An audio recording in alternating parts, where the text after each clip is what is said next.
हम खड़े हैं इस एक दिव्य औषधीय लता के सामने। इसको हम आयुर्वेद में अपराजिता के नाम से हम इसको जानते हैं और इसका बॉटनिकल नाम है क्लिटोरिया टर्निटिया। क्लिटोरिया टर्निटिया एक दिव्य पौधा है। इसको संस्कृत में विष्णुकांता, विष्णुप्रिया और अश्वखुरा भी कहते हैं। हम इसको अश्वखुरा इसलिए कहा जाता है कि इसके फूलों को यदि आप देखें, उल्टा देखें, तो जिस तरह से घोड़े के खुर होते हैं इसी तरह से इसके फूल की आकृति है।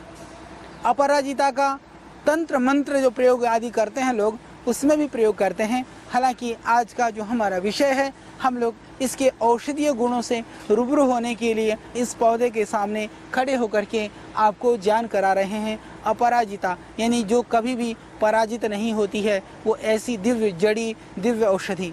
इस जड़ी का सेवन से निश्चित रूप से आप भी रोगों से कभी पराजित नहीं होंगे, क्योंकि जैसा हमने कहा था, हमारी औषधियाँ ऋषियों ने उस तरह से इनका नामकरण किया हुआ है कि उसके गुणों का, उसके आकृति का, उसके रूपों का, उसके प्रकृति का, इसके नाम से ही हमें पता चल जाता है। तो यह एक बहुत ही दिव्य औषधि है जो आपको रोगों से पराजित होने से बचाती है। इसीलिए इसका नाम है अपराजिता। तो अपराजिता का बहुत सारे हमने प्रयोग किए।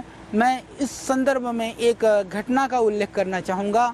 यह लगभग 10 वर्ष पुरानी घटना है कि एक ऐसे रोगी जिनको वर्षों से माइग्रेन पेन था, बहुत ज़्यादा माइग्रेन पेन था और बहुत ज़्यादा परेशान रहते थे।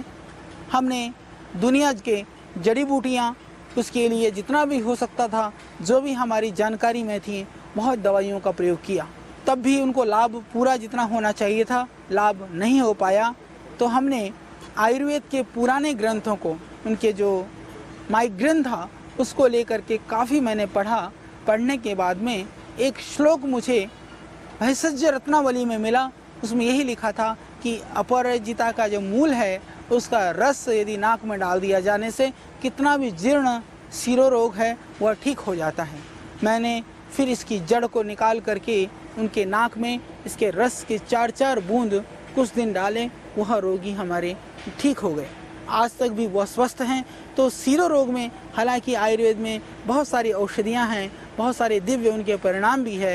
यदि इस तरह का कोई असाध्य रोग है और दवाइयों से वह रोग ठीक नहीं हो पा रहा है, उस स्थिति में आप इस अपराजिता का प्रयोग करके उस रोग को, उस सिर दर्द को, उस माइग्रेन को पराजित कर सकते हैं। यह है वह आपका विष्णुक्रांता और इसका नाम है अपराजिता और अश्वखुरा। और इसके दूसरे जो प्रयोग है, जिनको आधा सर का दर्द हो उसके लिए भी इसकी जड़ को निकाल करके उनके नाक में इसके रस के 4-4 बूंद कुछ दिन डालें, इससे लाभ हो जाता है। और इसकी जड़ को पीस करके यदि लेप करके आप माथे में लगा लेने मात्र से भी माइग्रेन में इससे लाभ हो जाता है। और इसकी जो वो बहुत ही चमत्कारिक प्रयोग है, जड़ है, उसका एक और प्रयोग है। बहुत बार ऐसा होता है कि जो बुखार आता है और फिर उतर जाता है, तो उस स्थिति में कई सारी औषधियाँ कारगर नहीं होती हैं। तो इसके जड़ को आप निकाल करके, थोड़ी जो ठीक सी जड़ हो, बहुत मोटी जड़ नहीं होती है इसमें, फिर भी आप लगभग इतनी मोटी जड़ को ले लें, ले करके उसके टुकड़े करके वो लाल धागे के अंदर बांध करके यदि आप माला की तरह से उसको धारण कर लेते हैं तो उससे लाभ हो जाता है। जैसा कि मैंने कहा, इसकी जड़ को सिर्फ टुकड़े काट करके लाल धागे के अंदर बांध करके माला बना करके धारण करने मात्र से भी बुखार में लाभ होता है। और बार बार यदि बुखार आता हो तो इसकी जड़ को उबाल करके काढ़ा बना करके पीने से बार बार होने वाला बुखार निश्चित रूप से ठीक हो जाता है। यह एक चमत्कारिक प्रयोग है। इसके ऊपर यह एक अनुसंधान का विषय भी है कि सिर्फ मात्र गले में धारण करने से बुखार कैसे ठीक हो सकता है। ठीक होता है, इसमें कोई संशय नहीं है। आप भी प्रयोग करके देख सकते हैं ठीक कैसे होता है। यह निश्चित रूप से हम सब के लिए और जो इस क्षेत्र में कार्य कर रहे वैज्ञानिक हैं उनके लिए एक अनुसंधान का विषय हो सकता है।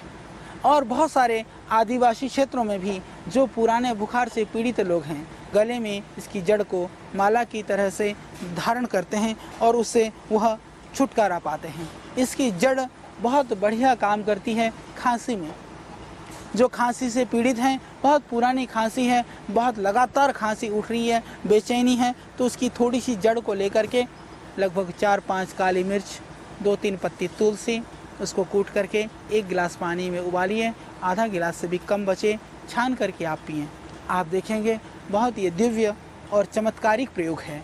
और जिनको टॉन्सिल है, उन टॉन्सिल वालों के लिए इनके पत्तियों को उबाल करके थोड़ा सा उसमें अमरूद के पत्ते भी डाल दें तो उससे गरारे करते हैं तो उससे पूरा लाभ हो जाएगा। इसको पीस करके बाहर की तरफ गले में लेप करते हैं, टॉन्सिल में इससे पूरा लाभ मिलेगा। और जिनको जलोदर की बीमारी है, एसाइटिस है, जिनको अफारा है, जिसको जॉन्डिस है, पीलिया में भी ये बहुत बढ़िया काम करती है औषधि। जैसे कि मैंने कहा कि ज्वर के लिए इसकी जड़ की माला बना कर पहनने से लाभ होता है, इसी तरह से पीलिया रोग में भी इसकी जड़ की माला बना करके धारण कराने से पूरा लाभ मिलता है। अपराजिता के 2 तरह के फूल होते हैं, आपने देखा होगा कि मेरे सामने है। एक तो ये है, बहुत प्यारा सा फूल है, बड़ा सुंदर सा फूल है ये नीला फूल। और आपने देखा होगा दूसरा फूल है सफ़ेद फूल। ये श्वेत पुष्पा और नील पुष्पा 2 तरह के ये अपराजिता होती है। एक तो होता है इसमें सिंगल फूल वाला, एक होता है डबल फूल वाला। यह हमारा डबल फूल वाला पौधा है, ये लता है अपराजिता की। तो अभी हम जान रहे थे इसके गुणों को। इसकी जो जड़ होती है, जैसे कि हमने कहा कि बुखार में और आपके जॉन्डिस में और आपकी खांसी में बहुत ही कारगर है। और इसके साथ में यह रेचक भी है, इससे विरेचन होता है, इससे पेट साफ भी होता है। इसलिए जिनको कब्ज की शिकायत है वह भी इसका सेवन कर सकते हैं। यदि आपको थोड़ी दस्त की शिकायत है तो थोड़ी कम मात्रा में सेवन करें, इतनी सी बात आप ध्यान रखें। ये बहुत ही अच्छी जड़ी है। इसके अतिरिक्त इसमें जो फलियां आती हैं, ये आप देख रहे हैं, ये फली है, इसके अंदर बीज होता है, छोटे छोटे मूंग के दाने जैसे इसके अंदर, उससे थोड़े से बड़े दाने होते हैं। तो उस बीजों को हम पीस करके प्रयोग कर सकते हैं बच्चों की खांसी के लिए। जिन बच्चों को बहुत खांसी होती है या पेट में बहुत दर्द होता है, छोटे छोटे बच्चों को इसको आप बीज को पीस करके पाउडर करके लगभग 250 मिलीग्राम की मात्रा में आप उसको शहद के साथ चटा सकते हैं। बड़े हैं तो उनको ज़्यादा मात्रा में दे सकते हैं। और एक ये बहुत अच्छी औषधि है हाइड्रोसिल के लिए, जिनको अंडकोश पोतों में जो पानी उतर आता है या सूजन होती है उसके लिए यदि इनको पीस करके थोड़ा गर्म कर करके और रुई में फैला करके पेस्ट बना करके अंडकोश में बांध करके ऊपर से यदि लंगोट बांध लें तो उससे सूजन उतर जाती है। और जिन माताओं बहनों को यदि योनि शोथ है या योनि भ्रंश है, उसमें भी यह बहुत अच्छा काम करती है। कई बार ऐसा हो जाता है कि माताओं की जो यूट्रस है वो बाहर निकल आती है, गर्भाशय अपनी जगह से हिल जाती है, तो उसके लिए आप इन अपराजिता के पत्तों के साथ में एक चांगेरी घास होता है जिसको खट्टी मीठी बोलते हैं, उन दोनों को मिला करके उसको उबाल करके यदि थोड़ा सा फिटकरी उसमें डाल करके उस पानी से धोती हैं तो गर्भाशय सिकुड़ने लगती है, बाहर निकली हुई गर्भाशय अंदर जाने लगता है। या जिनको योनि रोग है, उसके अंदर किसी भी तरह का इन्फेक्शन है, पस है, तो उस पर भी इससे पूरा लाभ मिलता है। उसमें आप इसका प्रयोग निर्भयता के साथ कर सकते हैं। और हमने एक प्रयोग मध्य प्रदेश में हम यात्रा पर थे, क्योंकि हम जहाँ भी जाते हैं प्रयत्न करते हैं कि आपकी जो जानकारी है, आपका जो ज्ञान है वो हमें मिले, हमारे पास जो है हम लोगों को बांटें। हमारा काम छिपाना नहीं है, अपितु जो सत्य प्रयोग हैं, जो गुणकारी प्रयोग हैं, जो वास्तव में हम सब के लिए लाभकारी हैं, वो सबको बताना हमारा उद्देश्य है। चाहे वो हमारी योग संदेश पत्रिका हो, हमारे विभिन्न चैनल हैं जहां हमारा कार्यक्रम आता है वो चैनल हो, चाहे हमारे जड़ी बूटी रहस्य, आयुर्वेद सिद्धांत रहस्य, विज्ञान की कसौटी पर योग, इस तरह की पुस्तकें हों, जहां भी जिस भी साधन से, चाहे हमारा इंटरनेट हो, चाहे हमारा वेबसाइट हो दिव्ययोगा.com, कहीं पर भी हम उसको प्रचारित करने का प्रयत्न करते हैं। तो प्रचारित करने के लिए ज़रूरी है कि वह ज्ञान हमें भरपूर प्राप्त हो।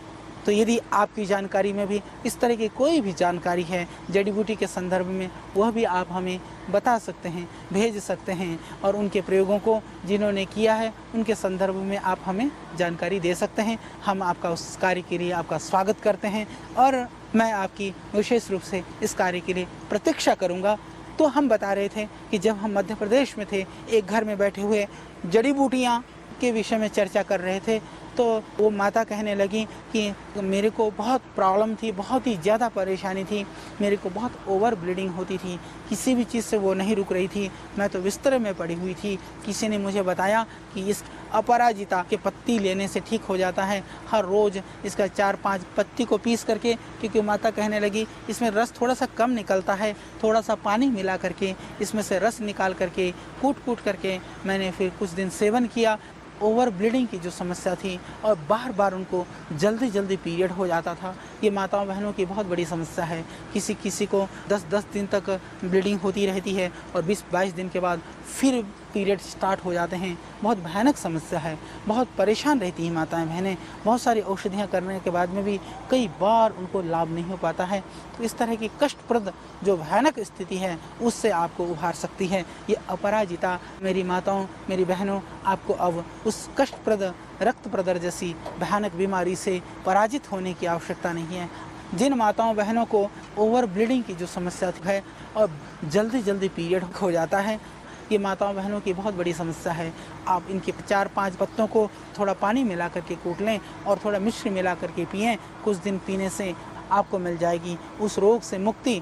ये एक बहुत ही दिव्य औषधि है। तो अपराजिता आप सफ़ेद फूल वाली या नीले फूलों वाली दोनों ही आप ले सकते हैं। इसमें गुणों के हिसाब से बहुत भिन्नता नहीं है, दोनों का ही आप प्रयोग कर सकते हैं। ये एक बहुत ही दिव्य औषधि है। और जिनको पेशाब कम होता हो, बार बार रुक करके पेशाब या जलन होती हो, उसके लिए भी यह पौष्टिक है, शीतल है। इस पत्तों को पीस करके थोड़ा पानी में मिश्री मिला करके आप शरबत जैसा बना करके नियमित रूप से सेवन कर सकते हैं। यह एक बहुत ही अच्छा पौधा है, तो आप निर्भयता से इसका आप प्रयोग कर सकते हैं। यह जो पौधा है इसका एक बहुत ही गोपनीय और दिव्य प्रयोग है। जब डिलीवरी होने को हो, इसकी जड़ को छोटी उंगली से थोड़ी पतली भर जड़ को धागे से बांध करके और धागा को कमर में बांध दें, उससे आराम से डिलीवरी हो जाएगी। ये ध्यान रखें कि डिलीवरी होने के बाद में ये हटा देना और सर्जरी कराने की जो संभावना है वो ख़त्म हो जाएगी। पेट को नहीं कटाना पड़ेगा और सुखपूर्वक उनको बच्चा हो जाएगा। उसके लिए इसकी जड़ एक बहुत ही गोपनीय प्रयोग है, आप करें और लाभ उठाइए।